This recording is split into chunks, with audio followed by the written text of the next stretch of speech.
Welcome to the Food and Beverage Purchasing Doc. My name is Dennis. Today we're going to talk a little bit about sausage. I have a buddy of mine that brings products to market, both on the retail side and the food service side. Manufacturers that are trying to bring new products to market or whatever, of course, get brokers. This guy's kind of a pioneer. That's the nickname they call pioneering lines when they take it from scratch. But in any event, him and I were talking, and with ProBuy, our consulting purchasing company, what we try to do for our program customers is if we can't find a product that really fits the niche that we're looking for, I go to a buddy like my friend Jim and say, well, okay, I'm looking for blah, blah, blah. And if there's a manufacturer that's in his, bailiwick, we can explore different possibilities. And here in Texas, one of the big things, of course, is smoked sausage. Now, sausage is it's huge all over the country. And it depends on what part of the country, on what type of sausage, of course, is the most popular. Up in the Northeast, some of that parsley and cheese coil sausage, I mean, I miss it so bad. It's a phenomenal product. Chicken sausage, of course, has come across all across the country. There's a sweeter pork sausage, really from the, quote, barbecue from the Virginias and so on. Where Texas barbecue, whether it's sausage or brisket or whatever, it's more on the smoky side. Also, there's a hot barbecue sauce flavor profile typically. But in any event, I noticed that a lot of our Texas clubs were buying a, quote, smoked rope sausage. It seemed to be in the top 5 items of just about every club we do analysis on. So I went to Jim, and I knew there was a company that he had been working with that were sausage makers here in the Texas market. And I basically said, okay, I'm looking, for a smoked rope sausage for the clubs and blah, blah, blah. And I said, well, can you give me an idea of what kind of cost per pound is the guy that you work with? And he kind of looked at me and said, well, where do you want it to be? And that's when I realized, what do you mean, where do I want it to be? He said, well, we can make it to whatever level of price point you want. Well, that just opened up Pandora's box, because I realized then that when I say what's the cost per pound on sausage, it's kind of silly until you really start looking at how the product's made. I'm going to be putting up some individual documents to show the 4 different main types of fillers that are used in making sausage. There's a company called Boulder Sausage online, and you can go to bouldersausage.com, and they have, it seems, after researching their product, apparently they're kind of like the boar's head of sausage. One of the things Boar's Head always prided itself is that it doesn't use fillers. It's all real stuff. Bologna's bologna, is still emulsified and blah, blah, blah, but there's more primal cuts of meat there than there is in other major brands. But it looks like these Boulder guys, all they do is use real high-end pork and products. In any event, they were nice enough to have on their website the types of fillers that I'm about ready to talk about. So let's go ahead and put up the first one. The first ones are non-meat fillers. And basically it's oatmeal and flours, starch and breadcrumbs, as you could read there. And there's also some of these sausages, they use a dry biscuit powder called rusk. And basically it's just to stretch the product, okay? And it's all a matter of how much they use compared to the solid muscle and the high-end pieces of real pork or beef or whatever you're dealing with. But it's the real main filler that's being used. And then if we move on a little bit in the meat filler side, if you've had an opportunity to see our video, what's your beef? I'm going to leave it, matter of fact, in the end screen. They'll have a link to it there. And it talks about a trip that I took touring a slaughter plant. And we watched the beef slaughter from the kill floor all the way down to the USDA inspector. And as we were walking through the line, and you'll find out the more details in the video, they literally don't waste an ounce. And there's at each station there's a hole. They drop their trims or whatever down this hole, and it goes to different parts of the plant below. And I mean everything from the cheek meat on the animal and so on and so on. So this next type is called mechanically deboned meat, and it could be literally just about any part of the animal. Now, again, turkey and chicken and so on, I'm not sure what sausage would get away in using it, but pig meat, as you can see, is named in here and so on. And there's a fine grind. So that's where, when he was asking me what kind of sausage do I want, you can tell the difference between that sausage that has a real solid snap to it and good texture to those that are the mainline.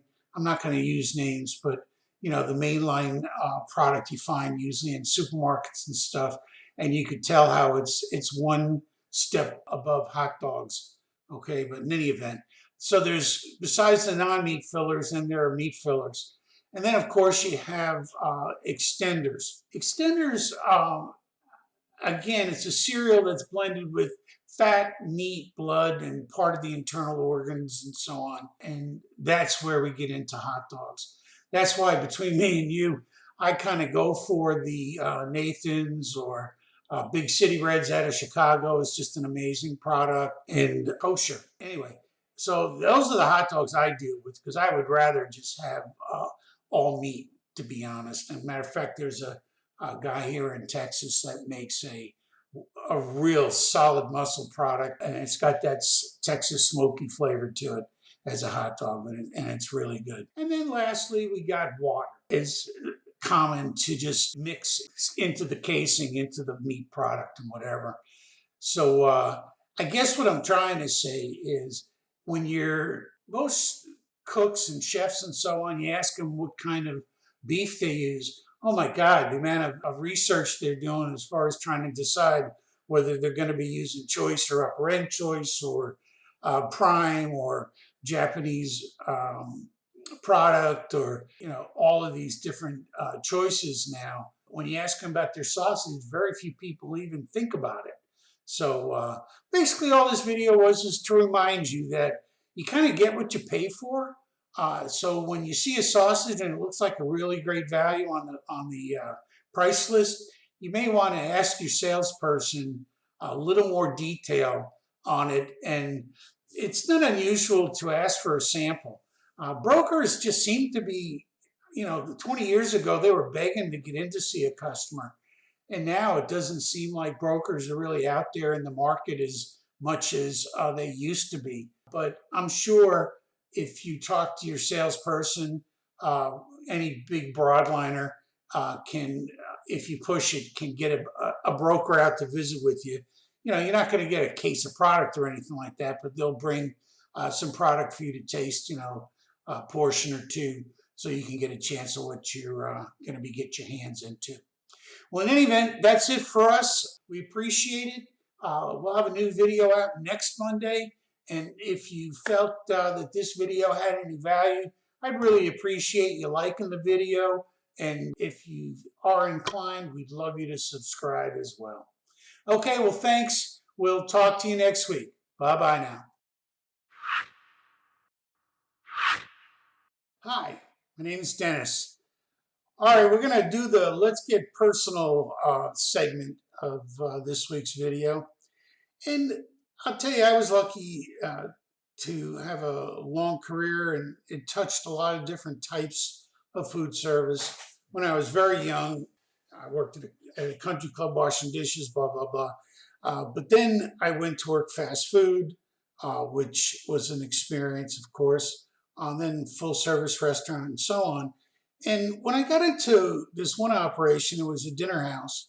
It was the first time I was exposed to a lineup. And basically, for those that work in white tablecloth type environments, private clubs, or even high-end restaurants and dinner house type restaurants, it's not unusual to have a lineup every night before the dinner starts. And basically what happens is the manager's there, of course, the chef comes out and all the servers, and the chef goes over the specials for that night. He goes over the soups that are available that night, any specialty desserts that might be available or whatever. And then the manager or the captain will chime in and talk about different service points they really like the staff to polish up on. They've noticed things maybe over the past weeks and wants the staff to get better at whatever. And I'll tell you, as an operator, I was just so impressed, with that level of professionalism and so on. And I really think the private club environment that I worked at really took it to a level that was very, very impressive. But I always wondered why, when you talk about middle market and, one step, and I'm going to say one step below, and I don't mean quality wise, but menu price wise, let's say, and customer expectation wise, going from a steakhouse like Morgan's or one of those, there's a certain level of expectation there and ticket average, of course.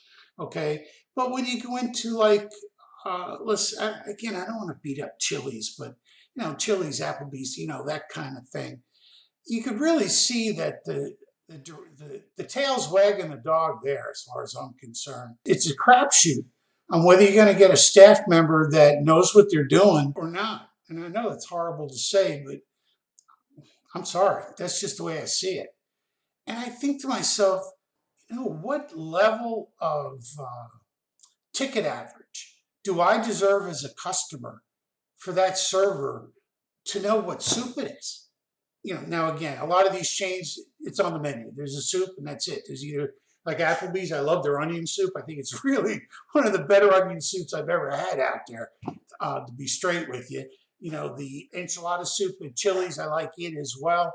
So it's not a matter of I don't like what they got, but you can tell the service people, it's like there's a routine. Hi, do you want something from the bar? No, okay. You want iced tea? Okay. Boom, it comes like that. Okay, then somebody else brings the food. Boom. Okay, then there's always that follow-up. Can I get you another beer? Okay, and if it were both with tea, nobody may come back. All I want to do is push that alcohol, and that's it. And then what happens? Oh, well, now they used to come and say, all right, you ready for the check? Boom.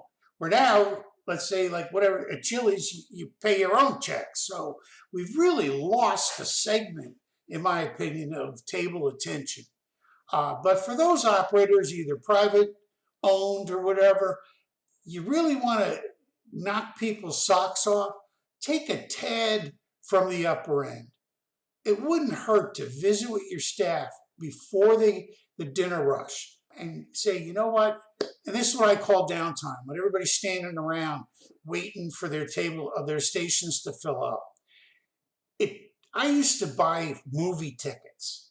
Okay, I used to buy coupons from the local ice cream shop.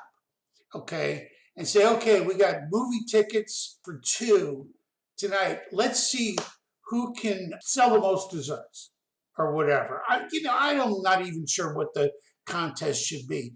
And it always shouldn't be something to add to the ticket. Maybe it's like nobody's going to ask for iced tea tonight. Okay, or who's going to get the best compliment? I'm going to promise you I'm going to hit every table tonight, and let's see who gets the most compliments tonight. Something like that. But that's what a lineup is all about. My recommendation is for you operators out there, and those that feel jealous with some of the big chains where you can't buy as good as them, well, you could out-service them, I promise you. Okay, well, thanks. I hope you have yourself a wonderful evening, and we'll talk to you next week. Bye-bye now.